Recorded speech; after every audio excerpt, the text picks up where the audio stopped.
Hi, everyone. Happy Saturday. Okay, we're going to just dive right in there today, and we're going for a full hour. We have a power hour with these three amazing, amazing, amazing women. I'm really excited about this segment today. First of all, I love entrepreneurs and I love women, like they're my tribe. Um, and these three women are really, really special. And I know you're going to love them as much as I do. First of all, they are innovative thinkers. They are smart, smart business women. But there's actually something else that I've connected to with them. And that each one of these women, they have this deep inner strength. And that is probably why I've chosen each one of them today to be here, because I really believe that at this time, with everything that's going on and the shifts that we are going to have to make out there in the world when everything's opened up, that we have to have this inner strength. That is going to have to be something that we are going to need, is inner strength. And each one of these women who I've learned their stories, and each one of them, their inner strength came from a completely different way. But it's something that I admire so much, and it inspires me, but it also really gets me excited for them to be able to connect to that inner strength and be able to share that with all of you out there, so that you can actually start building your toolbox and really connecting to that inner strength. And then these three women is something very rare to see with people this young. And we're talking like 27 to like 35 here, this age gap, that they are so deeply rooted in their spirituality, in their soulfulness, in their just thoughtfulness. Like, you do not see that. We do not see that in people this young. And that to me is beyond inspiring. So I'm going to give you a little bio of each one of these women. And of course, it's not going to be their business so-called bio. It's going to be like Lavinia's heart bio, because that's what I really connect with when I meet people. I'm never a person that goes and Googles. I don't do that. Like, I'm not Googling what, before I'm meeting with somebody, what they do and what they have. Like, I just connect to the energy. So first I'm going to talk about Kathryn Zambetti. And she's my neighbor. I moved to this house literally 8 years ago. And I heard from the woman that lived here that about the family. Excuse me for 1 second. The family that lived next door, and how amazing this family was, and the young people were there. And when I met Kathryn, I was so taken back by her poise, about her energy, just how she like literally was so confident for someone so young and so articulate, and the way she would talk about her life. And I thought, man, like, this girl has a lot of wisdom for somebody in her 20s. Like, I was just, and then when I really understood that, she had an impeccable education, and then she went and she worked, in the corporate world, did very well, was on a great trajectory, but her heart was in fashion. That was what she was passionate about. So in 2007, yes, 2007, that was a long, long time ago, very, very young, she created a luxury fashion online business. And she was able to raise money and do all these great things. It was definitely on the trajectory for success. And then in 2008, bam, we have the stock market crash. Everything starts changing. She pivots into the VC, working and consulting in VC. And of course, that was the time of the entrepreneur, when everybody was an entrepreneur. And she's watching all these entrepreneurs come in and get money because their brands were good, what they were doing was great. But then she was watching them fail. And she was like, wait a minute, why are these people failing? And what she was realizing was because the two founders, there was no harmony. They weren't able to communicate well. And she sat back and was like, you know what? There's an opportunity there. There's a little white space there. And I'm inspired to do that. And she pivoted. She went back to Columbia. She got her degree in psychotherapy. And now she's created Grace Consulting, which is really all about the VCs and the entrepreneurs coming together to actually give these founders a skill set so that they can succeed. And I'm so inspired by that. And I love the courage that it takes to do all those pivots. So we're going to talk to Kathryn. And then we have Melissa Rodriguez. My team calls Melissa the angel because there is an energy and a vibration about her. It's just so sweet and so kind and so inclusive. And then when you meet her, when I met her, I was like, but little Miss Sweet, Melissa has a fierceness about her. Like she is so fierce.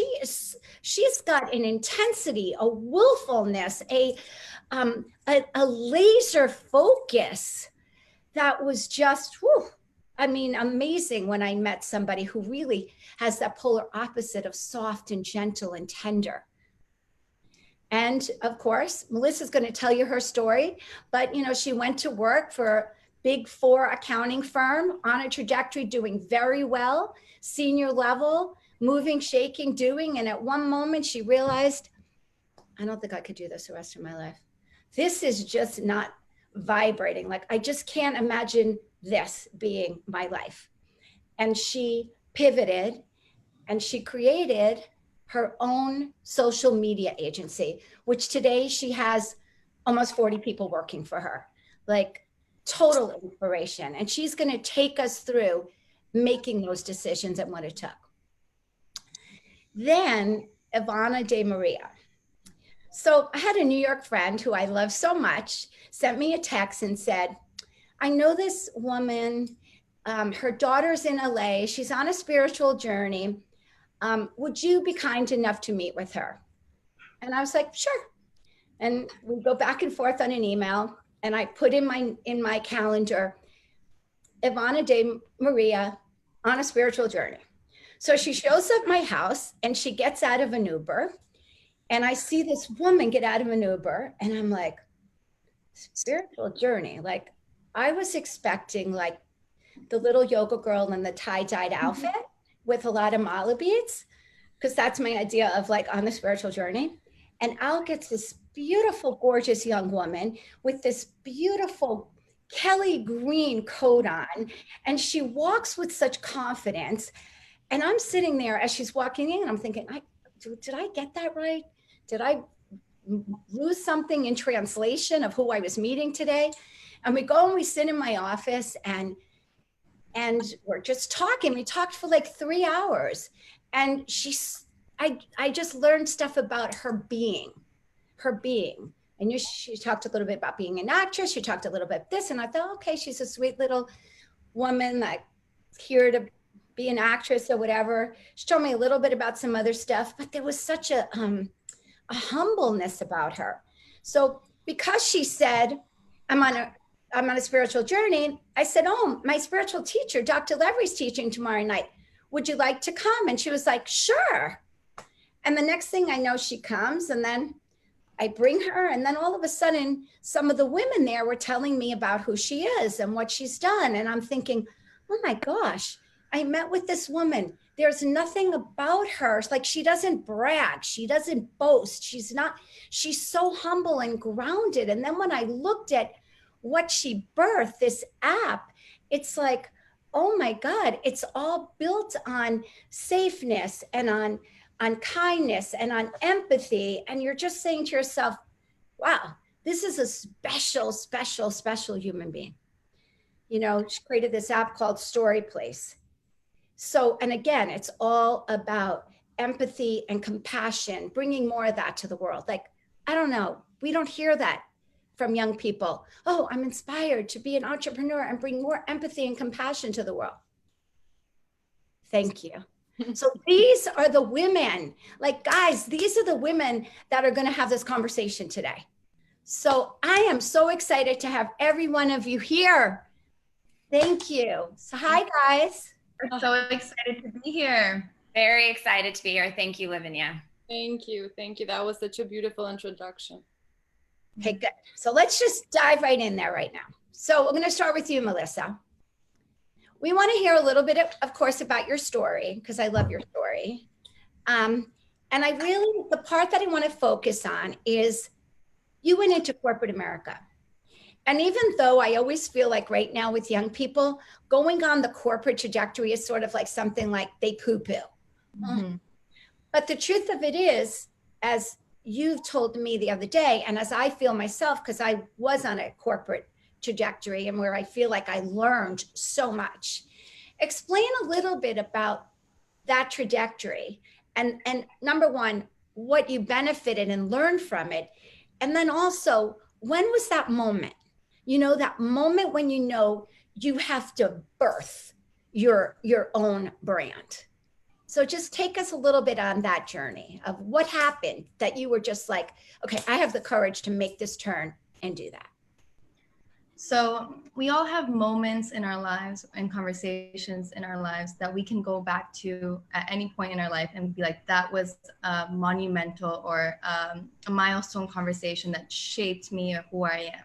So before I even went to corporate, I always had this feeling inside that I needed to prove or I needed to break the mold for my family who had come from Dominican Republic and Puerto Rico and were cleaning people. Like that was their careers. So I didn't even know what white collar meant when I was growing up. All I knew was that, you know, I was smart. I was able to do things that, you know, most kids weren't able to do. And I had a lot of pressure because I felt like, well, my older sister didn't go to college and I was like the second one in line and my younger siblings were coming up after me. And I felt an enormous amount of pressure to say like I had to break that mold and I had to prove to my family that they could be successful in the real world that we were living in. So growing up, I want to really emphasize like that was a core part of who I was and why I made certain decisions in my life. So that's why I chose Bentley University, a business school, over Emerson College, a communication school that I really wanted to go to. Because at the core of who I was like, no, I need to prove this. I need to prove this. And when I went to business school, I had a conversation with one of the recruiters for the Big Four firm that I worked for eventually.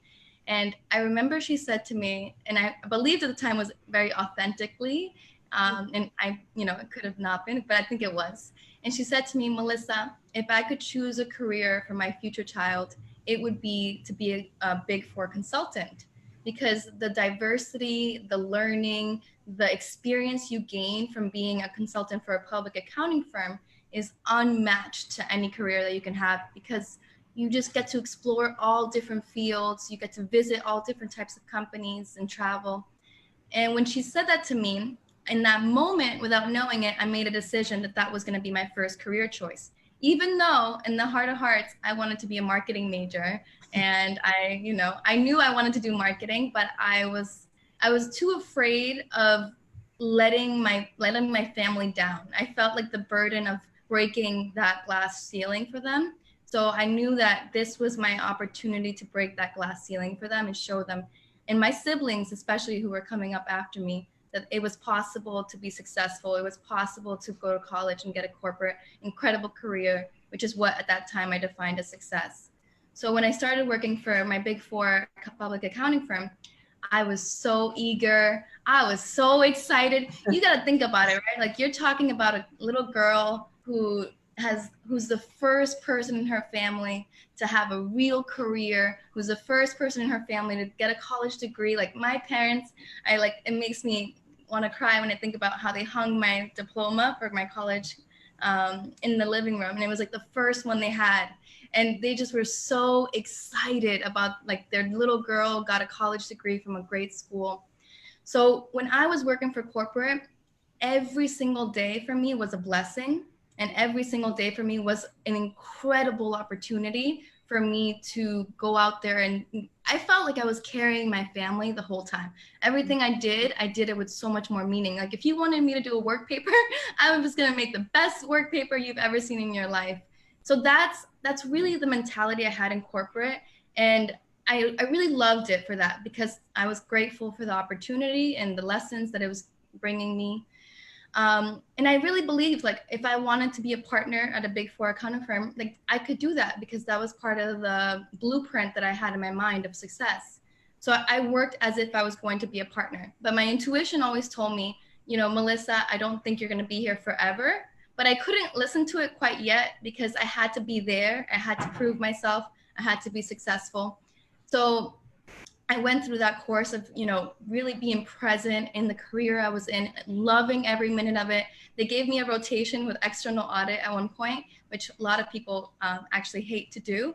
And I went into that rotation and I was like happiest person in the rotation because that's just who I am. I allow things to be my path of learning, and I really soak it all in until I got to a point, and it was when I moved to LA, that I no longer felt that excitement or that jump or like that feeling of, oh, I can't wait to go to work or I can't wait to learn something new.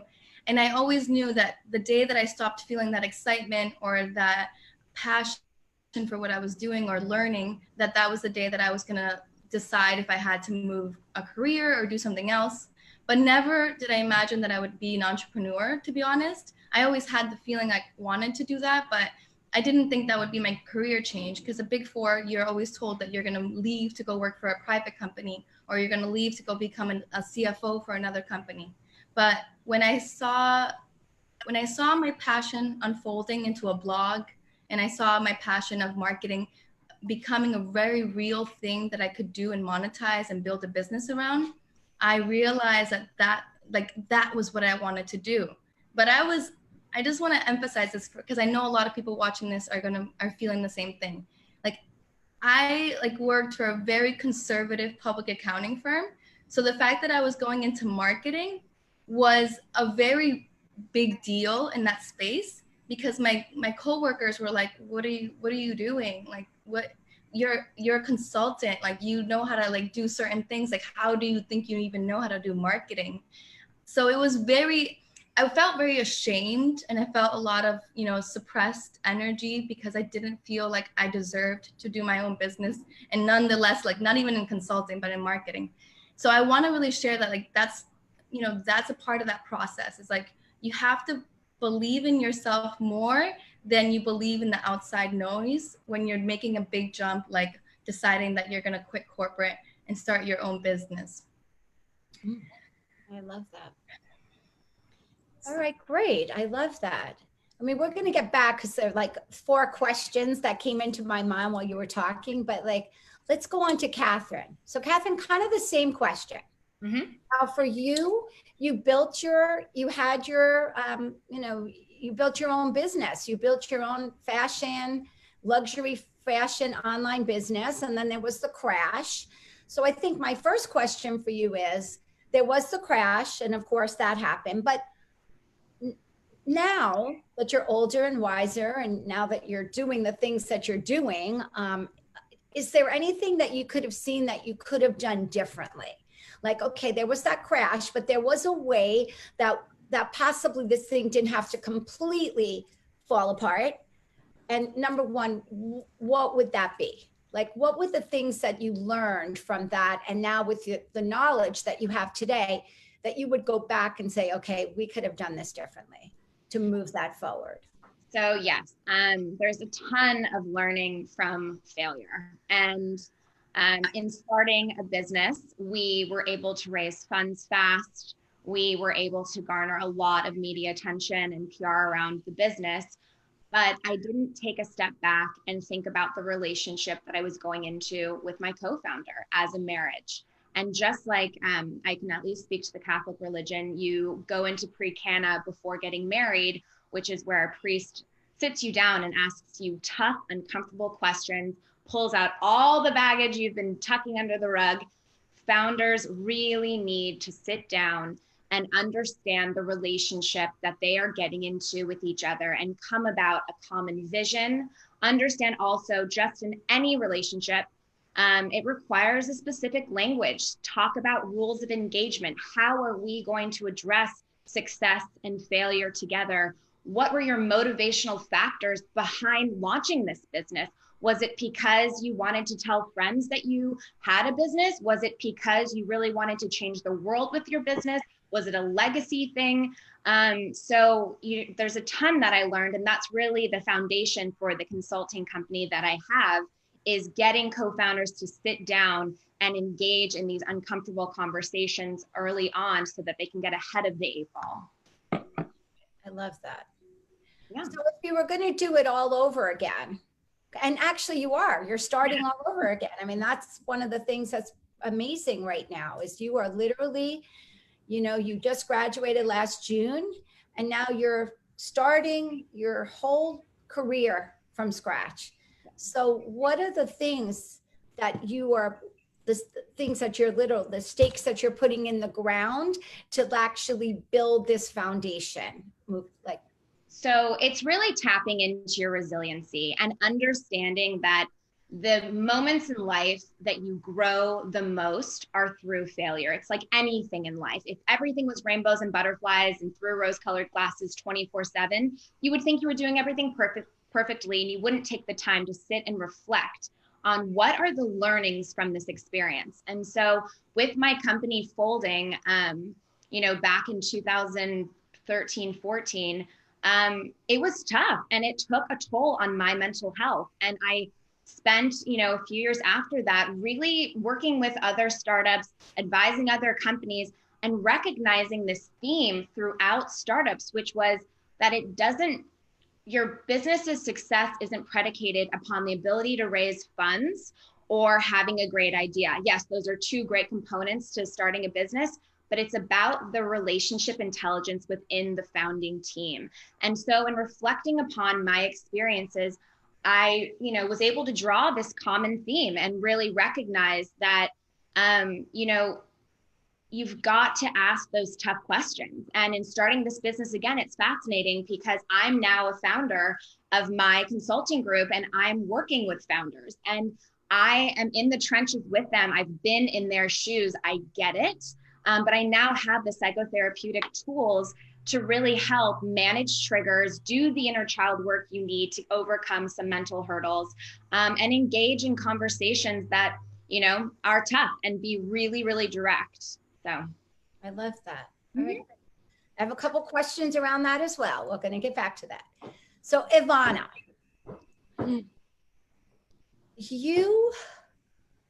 first of all, I'm just in awe of what you've done because you've clearly did something that I mean, is unheard of. Like again, when I said that in the opening, I never hear of young people. I mean, that's something that usually people like at 50, they're trying to bring more empathy and compassion and love and kindness in the world. But like at 20, I guess you did this at like 25 or 26 years old. So really like take us through, like you built a very, very, very successful app that is literally, it's in how many countries now?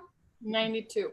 It's in 92 countries that people are using this. And the thing that I am beyond inspired and motivated and just touched by is that this is like really helping transform people's lives. Like it's such a safe place for people to share their heart, to share their stories. I mean, some of the stories that I've heard on there, it's like, whoo, like you've done something really, really special. So take us through like that moment when you were, take us through your story about, of course, the actress and then you wanting stories to produce, and that how this kind of veered into something so big, really out of just a smaller need. But what I love about it is you are so clear on the ethos, the culture, the ethos and the culture of this, that even when like the big boys in the app world were telling you, no, you need to do this, this, and this to be successful, you were sort of like, I'm not going that route because there's nothing about that would feel safe. And just the confidence to do that, to me is just like really, really, really inspiring. So take us through that journey of that. Thank you. Yeah, so after graduating, in college, I studied finance and law. But it was really, during summers I would do acting school. I always knew I wanted the knowledge side of finance and law, but I didn't want to work directly in it. And so I thought in my mind I wanted to focus on acting. So after graduating, I came to LA, started focusing on acting, and I very quickly hated everything around the industry.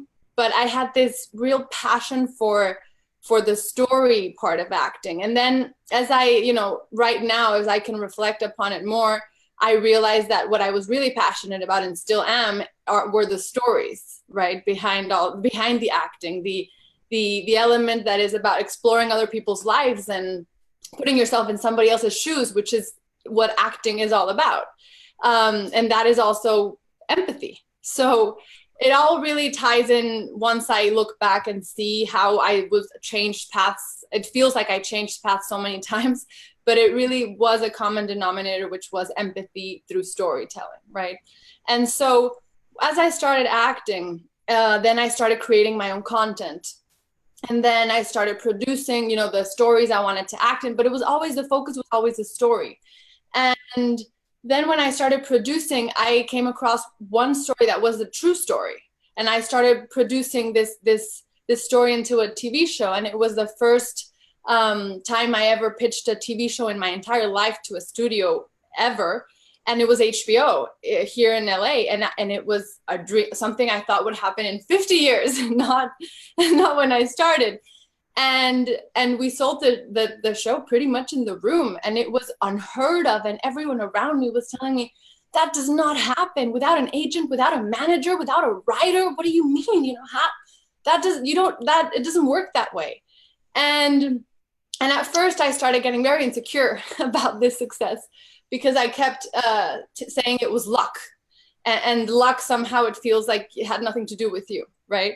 And then my brother was the one who told me, luck is where opportunity and preparation meet. So it has a lot to do with you.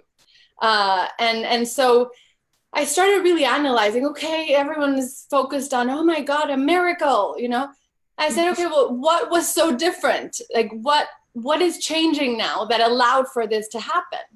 And to me, it was the stories. Stories were now a currency across industries, I think. Mm-hmm.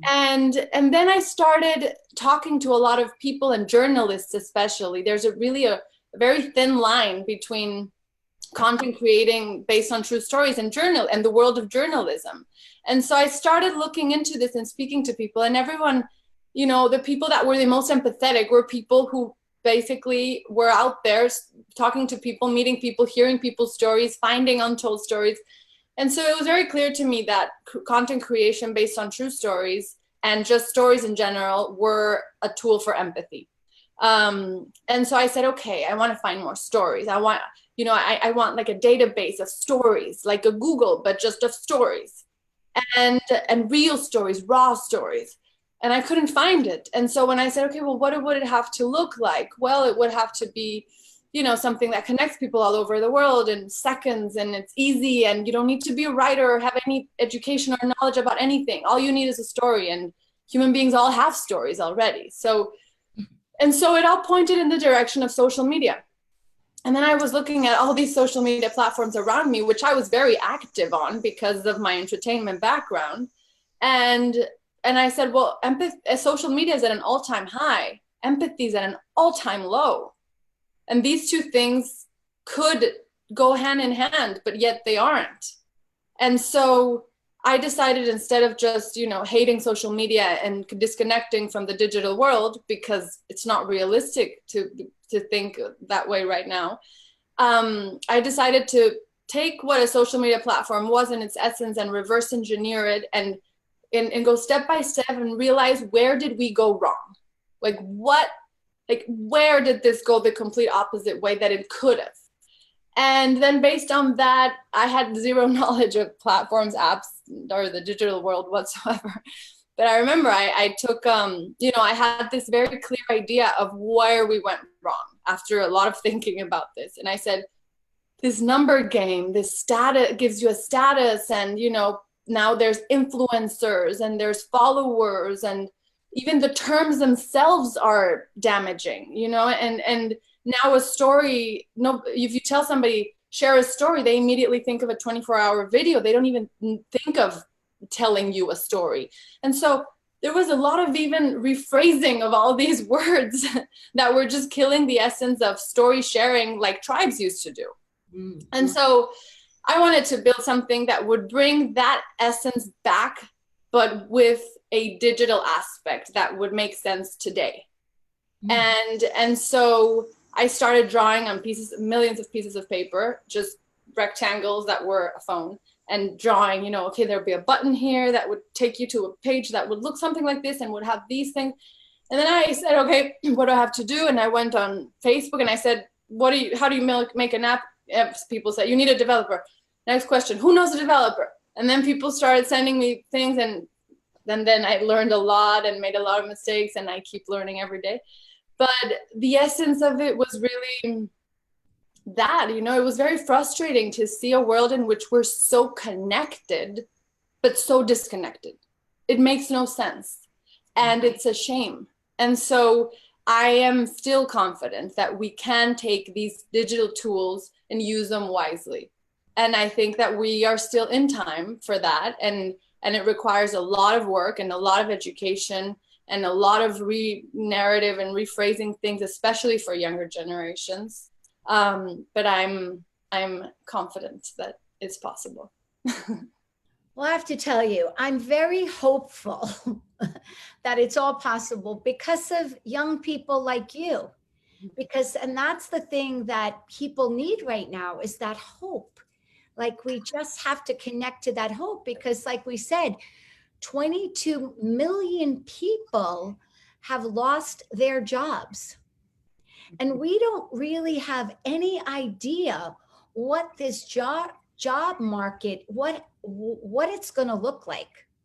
So there's going to be a lot more entrepreneurs out there for sure. Right. And years ago we didn't have that word entrepreneur. Like, that's a word that sort of came into everybody's vocabulary probably like I don't know, 18 years ago, maybe, like that word started coming up, like entrepreneur. But before that, it was just like, you opened up your own business. You just sort of pivoted and you took what you were passionate about and you did it. I mean, today it just has these other levels to it. But, like a lot of the things with all of you, like when you're looking at stuff, because again, we're having this conversation so that we can be helping people out there get in touch with certain things. So when we look at, like, we all have what I would call like our entrepreneurial superpower of how we sort of put things together, and sometimes it's just like some people they wake up every morning with ideas, they're just that person the ideas keep flowing. I'm a little bit of that person. I have that. Like, sometimes I wake up and I'm like, oh gosh, like, I just wish I could stop for a minute. But like, things just keep coming. Like, I'm like, it just keeps downloading. And I don't even use that word a lot, but it just feels like ideas keep coming. Then other people just have they just naturally can collaborate with people. They have a conversation, they go to just a social lunch, and before you know it, they're having this conversation and something is blooming, like seeds were planted. And before you know it, we're having this conversation and then we're collaborating and something is starting to go. And then other people's power is that they can just listen really well. They can listen, their heart, they can listen to what people, or they can kind of see, like, they can just kind of see like the white space in a lot of noise, So there's so many different, superpowers that entrepreneurs have. Like, I'm just curious where you see like your big ones maybe, and then like your subtle ones, so why don't we start with you, Melissa? Like, where does that resonate with you, that question? I think it's interesting because I didn't think about them as superpowers for a long time. I think our gifts sometimes are the things that we overcast by just saying, well, no, that's not really special. That's something I do naturally. And up until recently is when I started to become more aware of my gifts. So I think that one of my gifts that I don't think is talked about as often as it should be is my ability to allow people to be who they are. A lot of times, and that can happen in relationships, but I think in the business world is very, very important, because a lot of times when I first started, especially, I noticed that, we try to control pieces and people so that they could fit into the molds of what we needed. And what that would eventually end up happening is that wouldn't work, and then that person would leave, or the function wouldn't perform as well as it should. So when I stopped trying to do that, which wasn't really my natural state of being either, and I fell into my flow of allowing people to be the way they are, to work the way they are, to explore the things they want to explore, the pieces of the puzzle started to move and click a lot faster, especially because I worked with a lot of moms. I worked with a lot of women, that are different locations, different countries. So you're talking about somebody who's building a company with people all over the world, who with different responsibilities, with different knacks, with different interests. And these are all people who weren't always allowed to be who they are or to fully embrace their responsibilities. So when I was able to create a space in my environment that said, that's okay, you're a mom, I get it. You're going to wake up at 7 a.m. and you're going to clock out for lunch, or you're going to go feed the baby. When you create a space where that's accepted and celebrated, I feel like you build a much more committed and loyal team, because they know how special that environment and that culture can be for them. So I think that's important. And, I have to just also say, because as you're talking, I'm thinking like, really, it's that you weren't controlling. Mm-hmm. And so often we see in leadership that they try to control everything. Mm-hmm. And it's usually out of fear. And I can relate to that. Like in the beginning of my journey, like I was trying to control what everybody did, because I thought if they did it my way, then we have a better shot of succeeding. Right. So it's so amazing to be able to take a breath and be able to allow people. But I will say, I know that you have an infrastructure in there. Right. Because if you didn't have an infrastructure to allow people to be their self, then very often people would fail. Yeah. So I'm sure that there was like an expectation. Okay, these are the job requirements. Mm-hmm. This is what you need to do. This is, how you work here. And then this is the form. Like you always have to put a frame. Mm-hmm. So people have the frame. And then inside that frame, you were allowing them to be themselves. Exactly. And one of my really good friends is a school teacher. And I loved what she said to me once about how she learned different students have different skills. Some students needed to have a system in place of 1, 2, 3, 4, 5. Other students needed to have 3 choices of what they can do. And other students needed to feel like they had full freedom of everything, but within a couple of like terms or ideas. So yeah. When you're working with different people, you quickly learn that there's people that are system oriented, there's people that are freedom oriented. But I think the most important thing that I don't let slide in my team, and I think this is where my fierceness comes in, is I will not let anybody do less than what I know they're capable of. So if I know anyone's shortchanging something, or if they're not striving for perfection in their own work without understanding that perfection is impossible, but if they're not striving to put their best foot forward, if they try to get away with doing something in 5 minutes when it should take them an hour, that's when I really enforce like the trying to push them to be better, because I never want someone to underplay their talents, because I know they're capable also, it's about people having a work ethic and a discipline. Yeah. And, I've never seen in any company, there has to be like an understanding of what the work ethic is here, and where there's integrity, and we have integrity in showing up in our culture. Mm-hmm. So it's like, it's really knowing what your culture is, what is expected in this culture. We don't dial it in our culture. No. Dialing it in. So it's really having people to understand the clarity. I always use the words connection to self, connection to your brand, clarity, clear, and then when you give the people the rules of engagement, as Kathryn was talking about, and they understand what the expectations are, and you give them the tools, because I really believe nobody wants to wake up in the morning. I used to say this about Equinox, like about our front desk or whatever. Nobody wants to wake up and say, wow, I'm just going to go into work and really do a terrible job today. Mm-hmm. I'm just going to be spewing my attitude all over the place. Like, people don't wake up with that. But a lot of times they have to be taught. Mm-hmm. Like, people don't naturally know how to be the best version of themselves. Like, I hear that all the time, like, I'm working on being the best version of myself. And then when I say to people, how are you doing that? It's like blank. Like, mm-hmm. They have no idea on how to actually build that skill set. So that's where they look to leadership to actually give them that infrastructure to succeed. Because if you don't give people an infrastructure to succeed, 9 times out of 10, they fail. And not because their heart isn't in the right place or because they don't want to do a good job. They just don't know how. And can I just add something, because it's super important to that?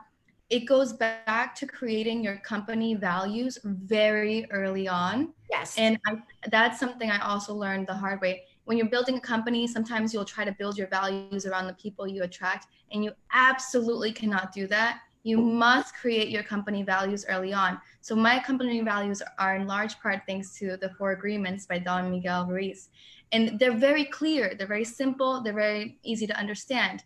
And now when I have those company values, everybody that enters our organization has to align with our company values, not the other way around. And that allows us to filter the people that don't work for the values that we hold in our business. So yes, I agree with that. I just want to add one thing. I always say, hire people that are already aligned with your values. They walk that walk. They have the character, because you can't train people on that. I would always hire someone that didn't have the skill set, but had the values and the character, because you can always train people on the skill set. That's where you can train people. You can't train people on values and character. If people don't walk that walk, if your values are integrity and showing up in the best version of yourself, and we create an honest, harmonious teamwork here where we elevate each other, whatever your values are, the member comes first. We're here to serve the client first. If those are not the people, they don't already have that character, I would say don't hire them, because you can't train that. Maybe you hire them as a consultant where they're not really in your infrastructure, but keep them away, because we used to say that's cancer and we got to cut that out. Like, there's nothing about that we want in our company. I love what you said. Okay, Kathryn, take us a little bit into what you think your superpower is. Well, I appreciate what you were saying too, because it's so aligned with the work that I do. The vision statement, the value statement, as early on as possible, defining that is so important, because if you and your founding team aren't aligned there, might as well cut your losses early on, then go down the road realizing, oh my God, we're not on the same ethical plane. You and I don't share the same morals. We don't see the same vision for this company when you've already raised funds and you have employees, right? And also going back to what you were saying, Lavinia, with regard to fear and clarity. So this ties into my superpower, where I know that I have a problem-solving mindset. I'm very solution-oriented. And over time, I've really honed my acute listening to be able to listen between the words to see what people are actually talking about. What is the root of your unease that's coming up for you? And so I actually find this time of quarantine due to this virus, it's an amazing filter of who is an entrepreneur, who has an entrepreneurial mindset in this quarantine. You know, we talked about before, if you're still holding on to the mindset of when things go back to normal, you're living in a delusional world. We are moving into a new norm, which unfortunately is a phrase that's used for, you know, cancer patients that are recently diagnosed, entering into a totally new identity. And the sooner that you come to that acceptance of, we've got to pivot our business. We've got to pivot and reimagine our vision to fit this post-COVID landscape. Then you can find opportunity. And through having a problem-solving attitude, I've been able to tap into opportunity for, you know, my clients and for myself, always seeing that there is a way to grow a business, to have opportunity, to have success, no matter what the circumstances are. There's a ton of opportunity in this post-COVID world. There really is. It's just taking this time, you know, Lavinia, I know you ascribe to this wholeheartedly,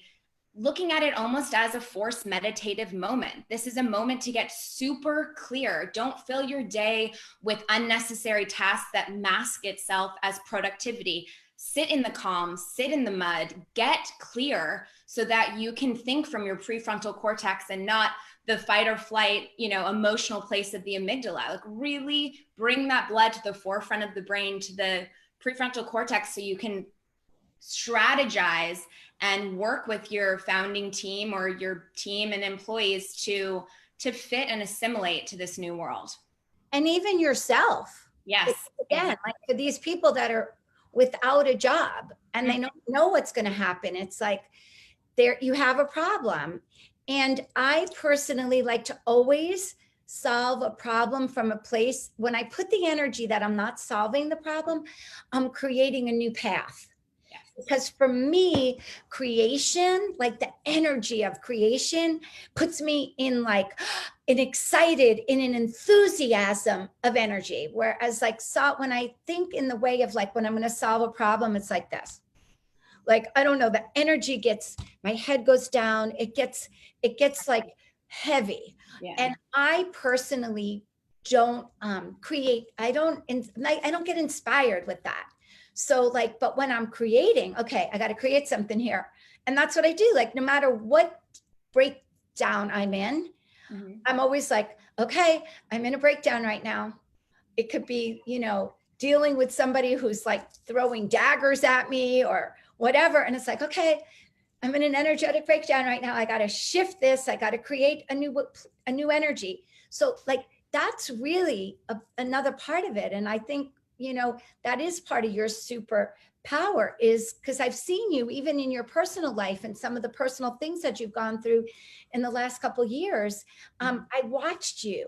You know, you by nature, and I don't love this metaphor, but I'm going to use it anyway. You're by nature the young woman who takes lemons and makes lemonade.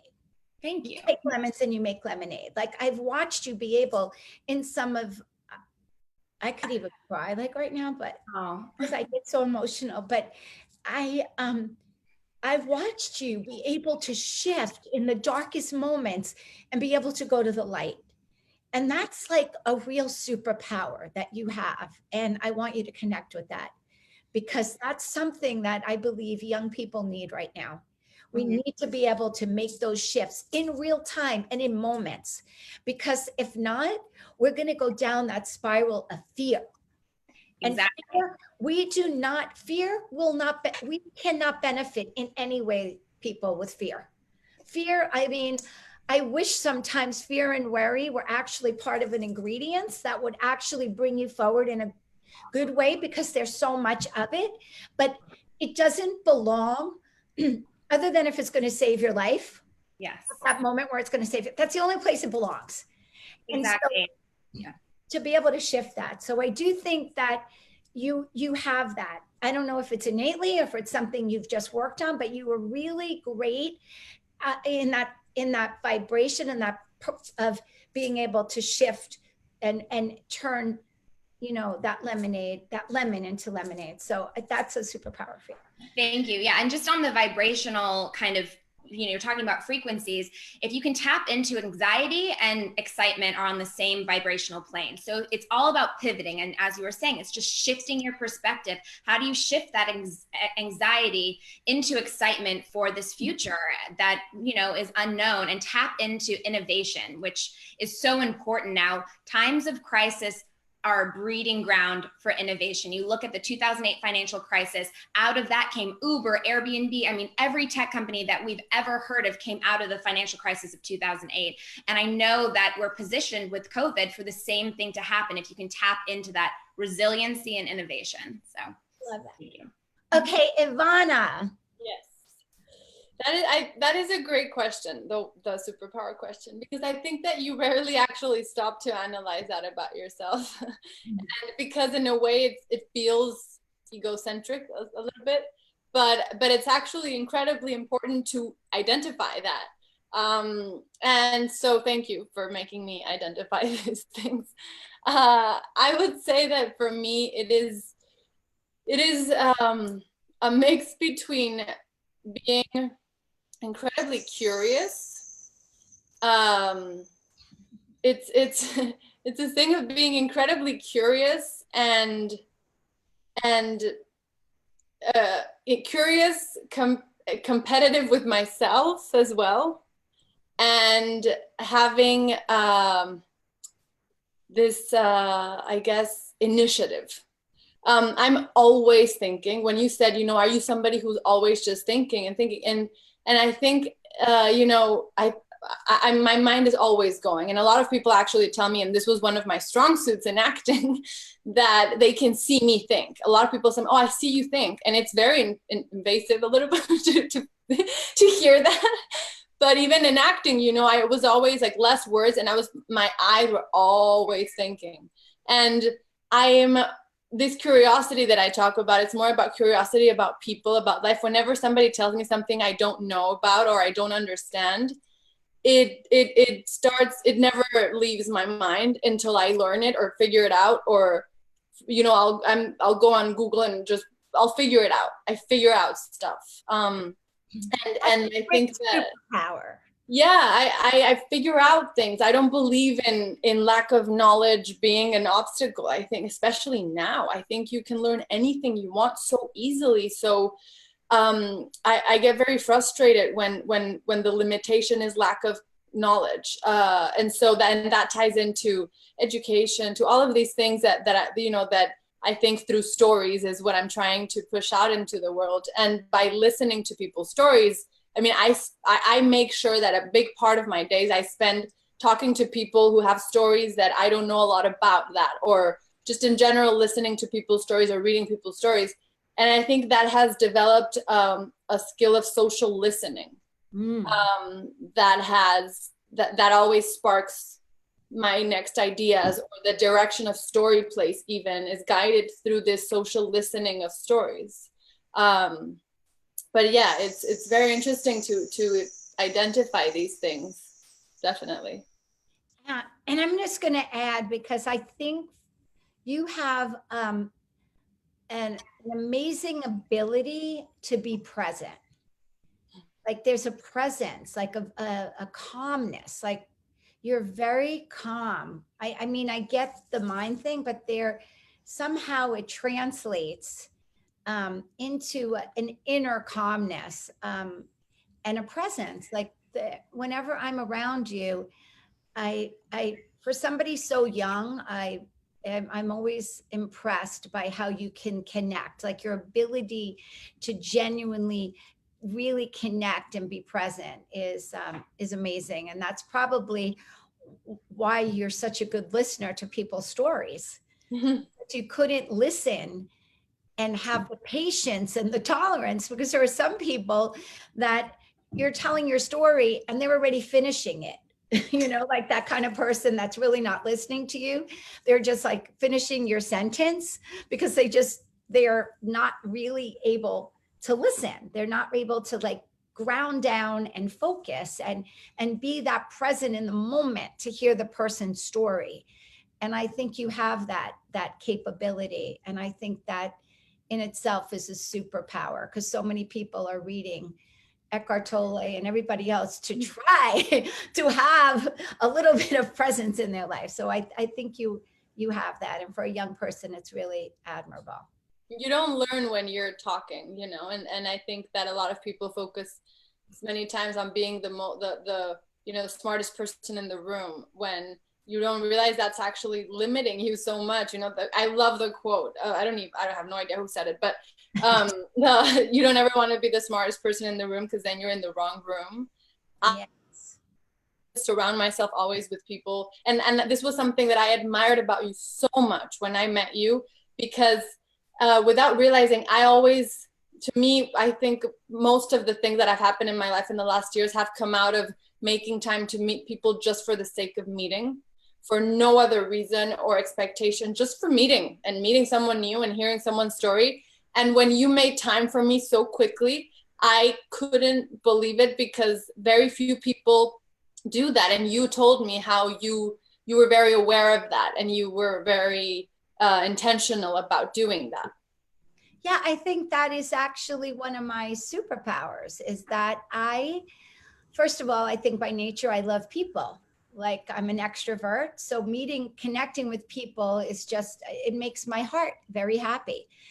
And even like when we had Equinox, where people would say, "Oh, I'm so shocked that you answered your own phone," or "I'm so shocked that you were, you were so available." Like, people would say, "Oh my God, Lavinia, you're so available." And it was like, I liked being with the people. I wanted to hear their comments. I wanted to connect with them. Actually, some of my ideas on programs that we created and things that we did were from energy and ideas that I got from existing members. Like, I liked being that, and I'm still that. And I feel like every turn in my life, I always believe that on my spiritual journey, whatever is supposed to show up for me, even if it's to create amazing things, kind of just shows up. Like, that's kind of how it's been. So I very rarely, unless I get this visceral feeling that this person is, it's not for me. But for the most part, I'm open. I'm very open to connect with people. And because of it, so many amazing things have transpired. So, all right, guys. So the last question, because we're almost up, is the post-pandemic future. Just each one of you, give me a few ideas, a few words on where you think, like, where this shift is going to be. And also, like, in your own business, or even just for the world, what you think your predictions are on where we're going. We talked a little bit about that already. And where there may be opportunities, where there's shifts and maybe opportunities for some innovation, and in a really good way, like a really good way, like super positive way, I believe. I mean, I say this all the time, like, I really do have butterflies right now in my stomach, because it feels like that at the end of this, and yes, I'm very in touch with the suffering that people are going through, and I have so much empathy for them. But I also know that we were crying, like, people were not happy. The earth was not happy. Like, there was so many things around us to say that we are out of balance. There is no equilibrium here.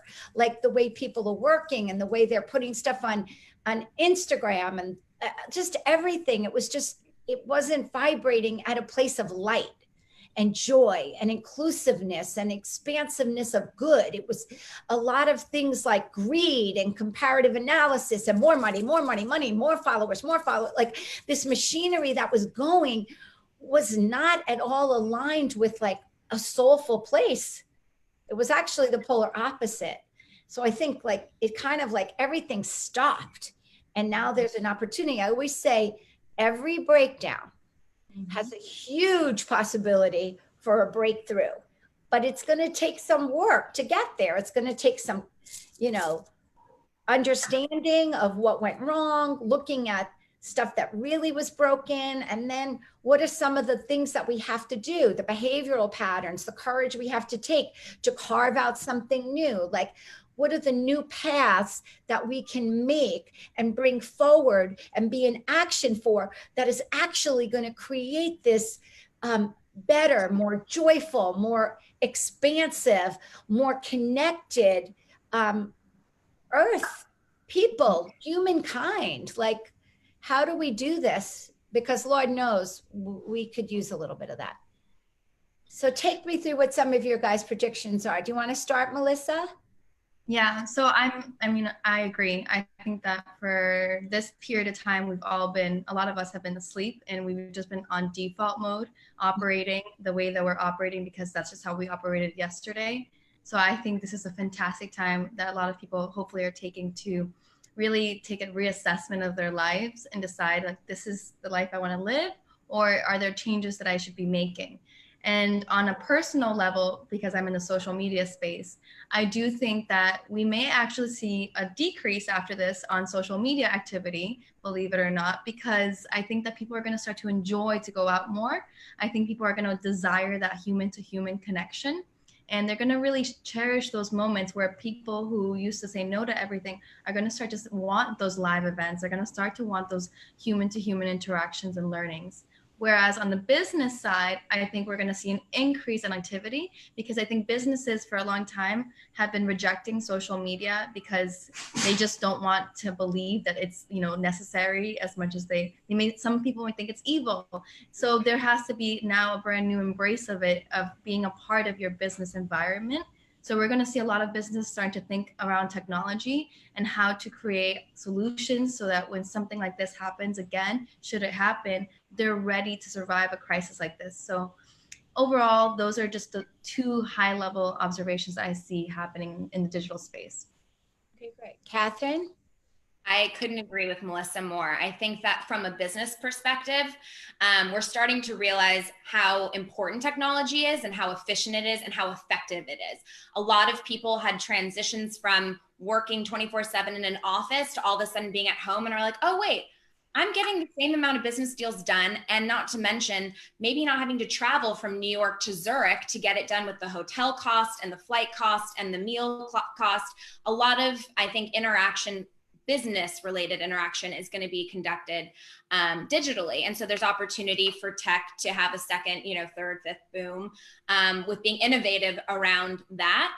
But from a personal perspective and from, I think, an internal business perspective, like team perspective, I know personally, I've never craved authentic connection more than right now and valued the face-to-face time that I had with my loved ones that all of a sudden is just stripped away from you given this quarantine. And so my hope for the future is, what Melissa tapped upon is this value for face-to-face contact and developing authentic connection with people and not caring so much about having 20 million followers on whatever social media platform. Those are digital followers that you've never met before, and they haven't made you deep belly laugh. It's so important to surround yourself and really think about who is it that you want to spend your time with when you're not working.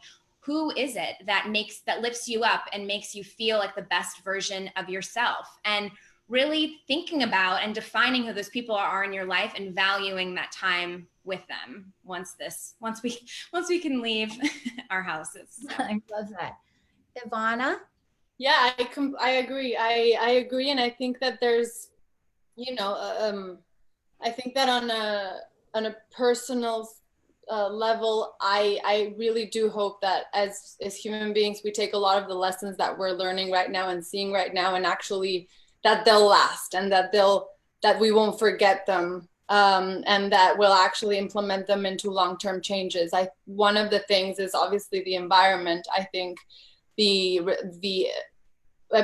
unfortunately, I don't feel like it's talked about enough right now. And so I really hope that there is some sort of focus on how the environment has been responding to all of this in such a positive way, and that we do realize how absolutely needed this was, and that we take that into consideration with future plans of business and personal and all that. I also think that, it's not going to be like a light switch where one day it's going to be all back to normal or even to a new normal. I think it's going to be a lot of transitioning, and it's going to be a slow process.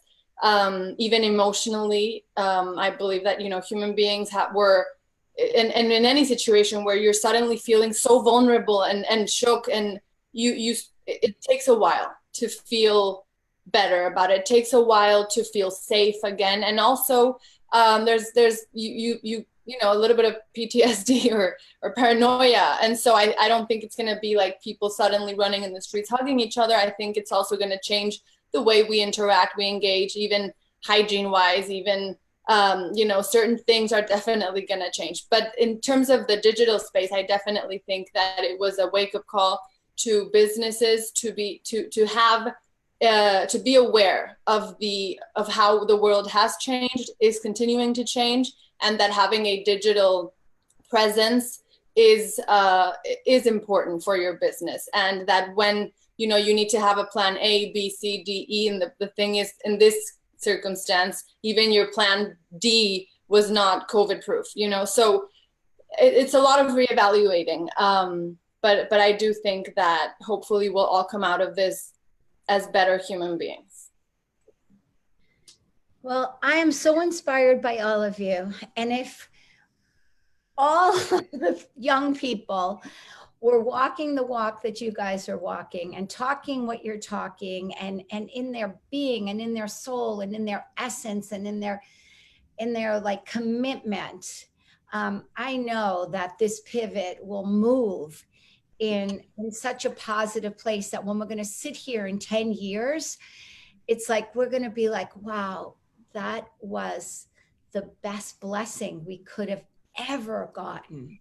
Like, look at the transformation that came out of COVID-19. Like, it was a blessing, you know? So I really am appreciative of all of you. It's a Saturday. It's probably about 85 degrees here in LA. Everyone is texting saying they're going to trying to get some fresh air somewhere, trying to sneak on a beach somewhere. And you guys have taken time to connect, not just with me, but with everybody. I'm really confident that a lot of people will be listening to this going forward. And this has like been one of my favorite conversations. I really appreciate all of you. And I really, when I say like, I'm so excited for your future. Like, I just really am excited to see like where all of you are going to be in the next 10 years. Like, it really, really excites me. You guys are just amazing human beings. And I'm just really inspired by all of you. So thank you so much. Thank you, Lavanya. Okay. All right. We appreciate you. Everyone, we'll see you next Wednesday. I actually have on Mickey Williams. She was one of my first mentors. She is beyond funny. Talk about any kind of shifts. This woman has reinvented herself numerous times. Her slogan is "Be outrageous. It's the only place not crowded." And everything about her is outrageous and yet inside of brilliance. So we'll see you on Wednesday. Have a great weekend. And thanks, everyone. Thank you. Bye, ladies. Thank you.